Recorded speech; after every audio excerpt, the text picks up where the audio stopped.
Halo teman-teman, kembali lagi di channel YouTube kelas 2020B Ilmu Hukum Universitas Negeri Surabaya. Gimana nih, kalian masih semangat belajar hukum atau udah bosen? Biar nggak bosen, yuk belajar bareng dengan cara simak video berikut ini.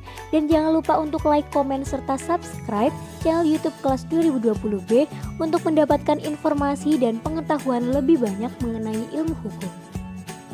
Pada video kali ini kita akan membahas tentang perkembangan hukum internasional masa modern, yakni pada abad ke-17 hingga abad ke-18.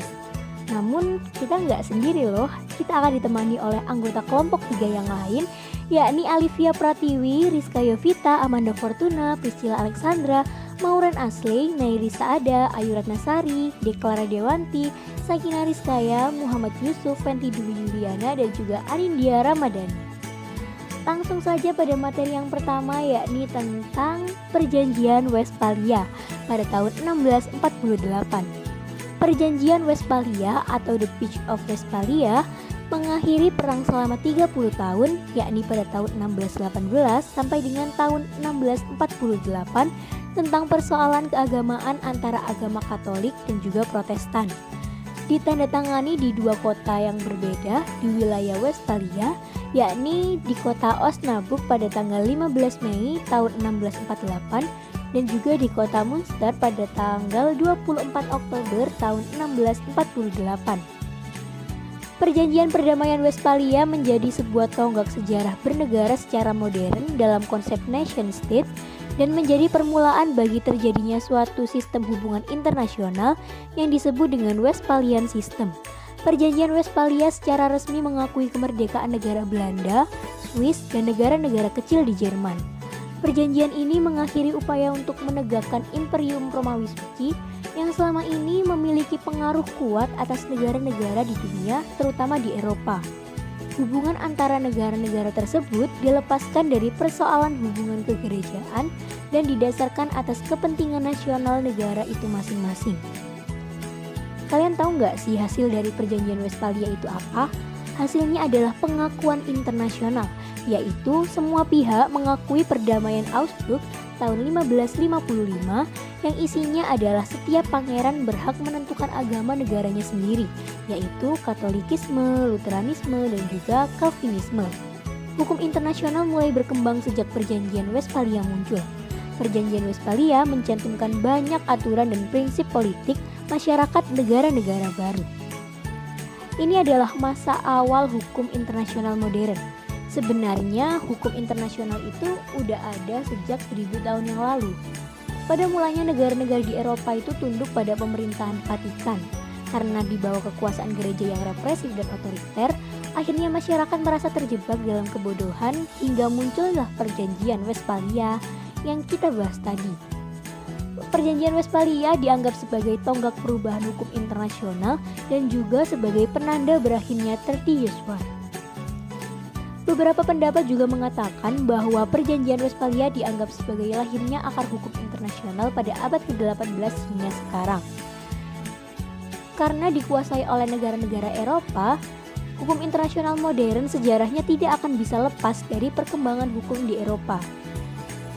Jauh pada tahun 1789 menjadi titik di mana mulai munculnya berbagai sistem negara, mulai dari kerajaan absolut hingga kerajaan demokrasi, yang ditandai dengan revolusi Prancis yang berhasil menjatuhkan Kaisar Louis ke-16.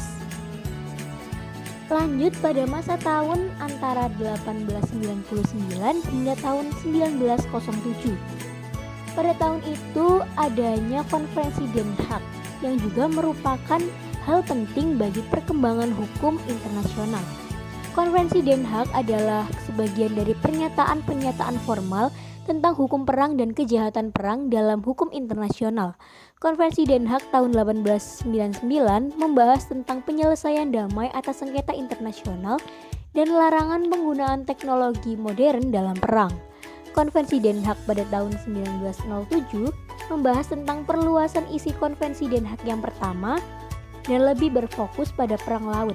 Meskipun tidak dirundingkan di Den Haag, Protokol Jenewa untuk Konvensi Den Haag dianggap sebagai tambahan atau untuk konvensi tersebut. Perjanjian final ditandatangani pada tanggal 18 Oktober tahun 1907 dan mulai berlaku pada tanggal 26 Januari 1910, 3 tahun setelah perjanjian tersebut ditandatangani. Isinya sebagai berikut, yakni penyelesaian damai atas sengketa internasional, pembatasan penggunaan kekuatan untuk penagihan utang kontrak, pembukaan permusuhan, hukum dan kebiasaan perang darat, hak dan kewajiban negara atau orang netral bila mana terjadi perang darat, status kapal dagang musuh ketika pecah permusuhan, konversi kapal dagang menjadi kapal perang, penempatan ranjau kotak kontak bawah laut otomatis, pemboman oleh pasukan angkatan laut di masa perang, penyesuaian prinsip-prinsip konvensi Jenewa terhadap perang laut, pembatasan tertentu menyangkut pelaksanaan hak menangkap dalam perang laut, pendirian pengadilan hadiah internasional, hak dan kewajiban negara netral dalam perang laut, serta di deklarasi 1 yang isinya memperluas isi deklarasi 2 dari konferensi tahun 1899 untuk mencakup jenis-jenis lain dari pesawat terbang, serta deklarasi 2 mengenai arbitrase wajib. Lanjut pada masa antara tahun 1907 sampai 1945. Keberhasilan pembangun masyarakat internasional baru selama tahun 1648 hingga 1907 ditandai dengan keberhasilan mempertahankan hak hidup dan kesatuan politik yang merdeka, berdaulat dan juga sederajat. Pasca tahun 1907 berjalan, konsolidasi negara akhirnya runtuh dengan meletusnya Perang Dunia I pada tahun 1914 hingga tahun 1918 yang hampir meruntuhkan dasar tata kehidupan masyarakat internasional. Hingga setelah berakhirnya Perang Dunia I, berdirilah Liga Bangsa-Bangsa pada tahun 1919 sebagai organisasi internasional yang bergerak dalam ruang lingkup dan tujuan yang global. Pada perkembangannya, Liga Bangsa-Bangsa berfungsi sebagai pembentuk hukum internasional. Keputusan yang dikeluarkan berlaku dan mengikat negara-negara anggotanya. Barulah pada tahun 1921 berdirilah Badan Peradilan Internasional atau Permanent Court of International Justice sebagai penyelesaian sengketa yang terjadi antara negara yang bergabung dalam Liga Bangsa-Bangsa. Pada tahun 1930 terjadi suatu peristiwa dalam perkembangan hukum internasional, yaitu terselenggaranya Konferensi Kodifikasi Hukum Internasional di Den Haag, Belanda. Konferensi ini berusaha mengkodifikasi berbagai hal dalam bidang hukum internasional seperti konvensi tentang individu yang berkewarganegaraan dan tanpa kewarganegaraan. Meletusnya Perang Dunia II pada tahun 1939 dan juga Perang Asia Timur Raya yang terjadi ketika Jepang membom pangkalan Angkatan Laut Amerika di Pearl Harbor, Hawaii pada tahun 1941 mengakibatkan runtuhnya struktur masyarakat internasional yang telah dikonsolidasi oleh Liga Bangsa-Bangsa.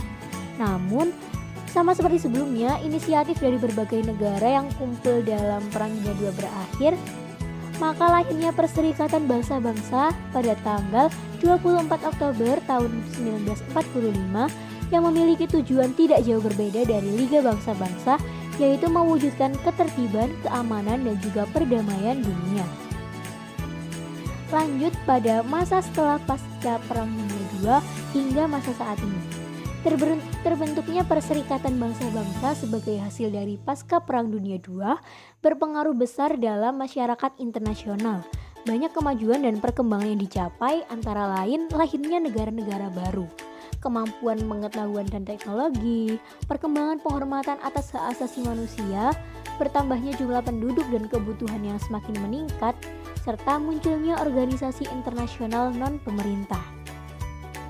Hukum internasional pada saat ini sangat dibutuhkan sebagai kaidah dalam hubungan antar negara. Jika hukum internasional tidak diberlakukan, maka masyarakat internasional akan kesulitan dalam melakukan perdagangan komersial, pertukaran ide maupun komunikasi. Dorongan besar bagi perkembangan hukum internasional sangat tampak pada masa ini. Mungkin hanya itu yang dapat kami sampaikan pada video kali ini. Semoga dapat dipahami, dapat dimengerti dan menambah wawasan kalian semua. Terima kasih, bye-bye.